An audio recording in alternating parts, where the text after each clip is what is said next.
How important is a specific brand of intercooler? There are many options with similar sizes at different price points. Are there actual differences? There are Huge. 100% huge actual differences that will impact everything from fit, finish, to performance. And it's not necessarily related to the brand. It's related to the engineering and construction of the intercooler. It's kind of like asking, there's 10 brands of chili. Are they all the same because they say chili on the can? Right. No, not at all. 12 ounces of chili. It's got to be the same as all the other 12 ounces. They're all going to taste different. You're going to like one better than the other. One is made from ground up dog meat, and the other has like real chunks of beef in it. So it's the same with intercoolers. And you can read about intercoolers online if you like, but all intercoolers are not created the same. In fact, they're all different from each other, and it's completely related to the size of the tubes. So air goes in the end tank, pressurized air, and is forced and flowed through these tubes. And the tubes are either round tubes that are crimped flat. So say go from a 2-inch circle into a 2.5-inch wide by 1/4-inch tall severely ovalized tube, which would be like tube and fin style. Bar and plate would be stacked pieces of aluminum that create a passageway, and then the number of passages is related to the amount of flow through the core. And then there are turbulators that go inside these tubes, so air can't just flow through the tube. If it did, hardly any of the heat would escape from it.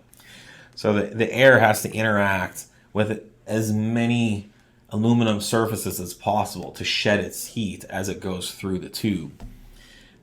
So the density of the turbulators, the style of the turbulators, in some cases even the aluminum alloy that's used, can really make a difference on the efficiency or the amount of heat that transfers from the air to the aluminum. Then you have turbulators between the tubes that transfer that heat to the atmospheric air flowing over the intercooler. Again, the shape, density of the external turbulators is critical to getting rid of that heat.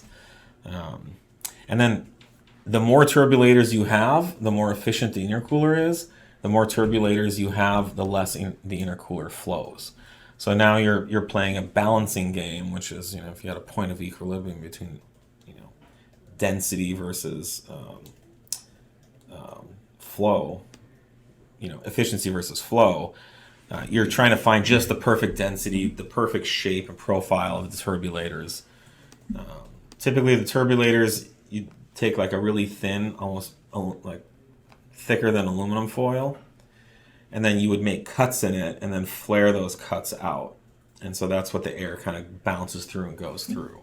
Again, the more you have, the more efficient it is, the more heat sheds, but the less air can flow through it. So anyways, as you can see, just hearing me talk about it is extremely complex. Yeah. And, a lot of these cheap Chinese eBay intercoolers that you see are actually extruded aluminum tubes. And so they do an aluminum extrusion, and they put like these little... they're almost heat sink fins, but they're basically little heat sinks on the inside. And they call it an intercooler, but the air just flows right through it. Now they flow a ton. So a cheap Chinese eBay intercooler that uses forged aluminum tubes will substantially outflow any good quality name brand intercooler on the market. The problem is the hot air goes in and the hot air comes out, and it doesn't interact at all with you get with those fins. Some of the boundary layer cooling, and that's a little bit. Really you get a little bit of temp reduction. The factory Audi intercoolers and Volkswagen and BMW, they use extremely good quality, very well designed intercoolers. The problem is they're too small. The cores just aren't big enough. So the cross-sectional flow area is not enough to support the higher flow levels, and the size of the intercooler, the heat capacity of the intercooler is simply too small or too low to accommodate doubling your horsepower. Yeah, so, well, like I think you've mentioned the cross-sectional area, just because you've got all those turbulators in there. When you've got an intercooler that's 3 inches by 6 inches, and you're trying to run 400, 500, 600 horsepower through it now, that reduced cross-sectional area is going to kill you.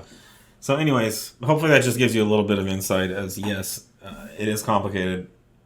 The brand design engineering of the intercooler does matter.